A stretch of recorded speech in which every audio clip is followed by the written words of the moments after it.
General Joseph Nkaisery, fellow mourners, let me begin first and foremost on my own behalf of my wife and my family, to express to you, Mama Helen, our deepest sympathy and condolence on the loss of your husband, father to your children, and without a doubt, the loss of one of the greatest leaders of our time.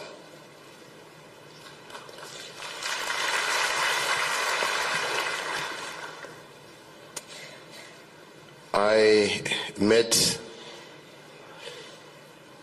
General Nkaisery. He didn't appreciate me calling him retired. He always preferred me calling him General.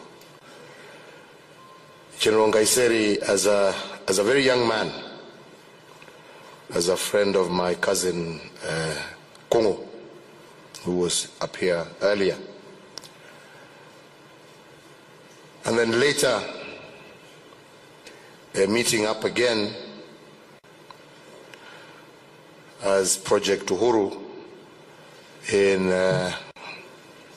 going there the 90s and into the 2000s. When I met him then, I was introduced to him by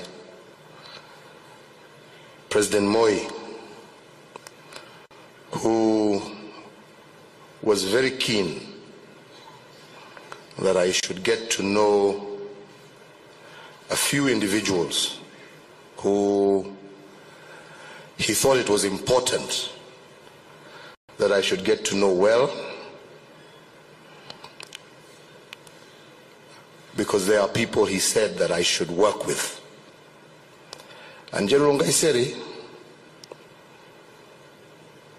Yusuf Haji, the late Bonaya Godana, just to mention a few, were people who he said, if you work with these people, you can make great things happen in this country. I want to say that I was very surprised even when the general at that time said he wanted to quit and join politics, because I was keener at that stage. I was saying, why are you quitting? Because, si tuliongea na mzee Moi, wewe utakuwa CDF wangu. Chief, sasa wewe unaondoka. Sasa hapana. I want to be in politics. I can play a greater role in politics. He joined politics. Our hopes were suddenly trashed when a few of our colleagues who thought it should have been them decided to abandon us halfway and went to join the opposition.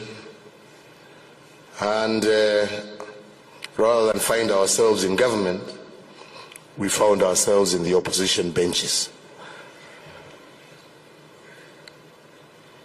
General said we must take life in stride. And that's the beautiful thing about the man. This is where we were going, but this is where we are. We pick up the pieces from there. And together with them and a few others, we crafted our government in opposition. But General always used to remind us, no, this is not the government in opposition. This is government in waiting. If you say opposition, we shall never leave the opposition. We are a government in waiting.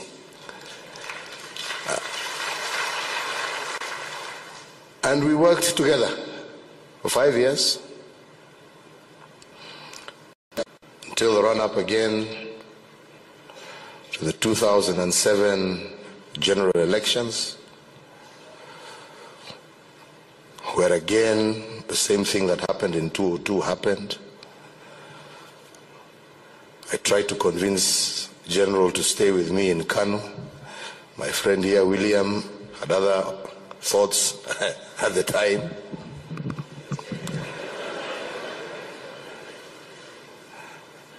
Try to tell them, we said we were a government in waiting. There is no need to sit in the opposition benches. But William was convinced that, and others, that it was going to be the alternative. So we sort of parted ways.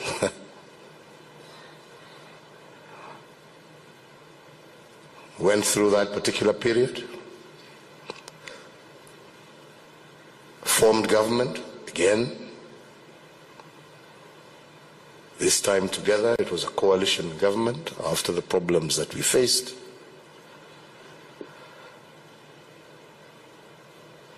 And we continued on until 2013, when again, political realignments.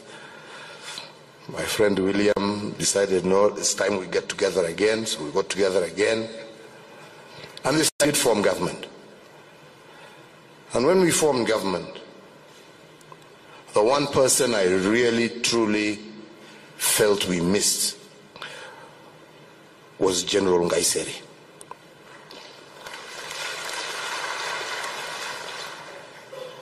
And as we formed government and moved forward,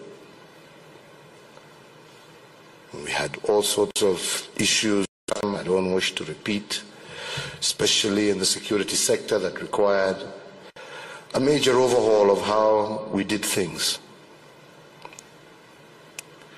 I was forced to go back to say, we had discussed way back in the 90s of how we would do these things. And I called General Nkaisery and I said, let's forget about these barriers. Why don't you come and let's just rekindle what we started?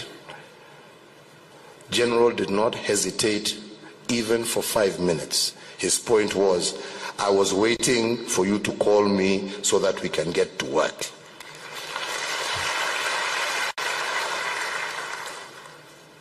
And we've started. And I want to be very clear that the general was not just a man of dignity, but he was loyal, but most importantly, he was dedicated to Kenya. Totally dedicated to Kenya.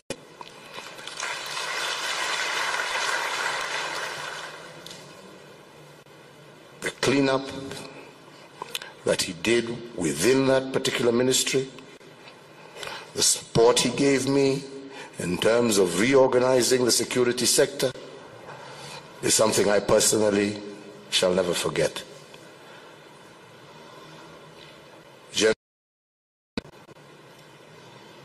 was a stickler for discipline.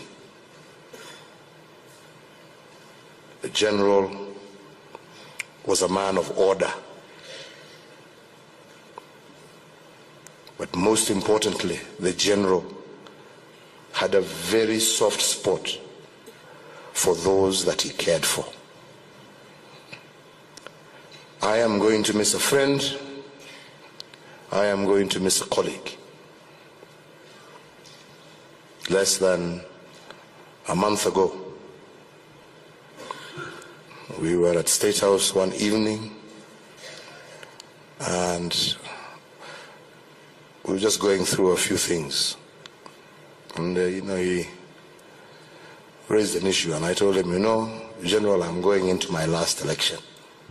This is going to be my last one. And after that, I'm going into retirement. But I don't know what I'm going to do with myself since I figure out, I'm still kind of young. In fact, when William talks of 1966, the other day I was in a bit of a panic because we went somewhere and somebody was asking me how old I am. And then I realized I need to ask William.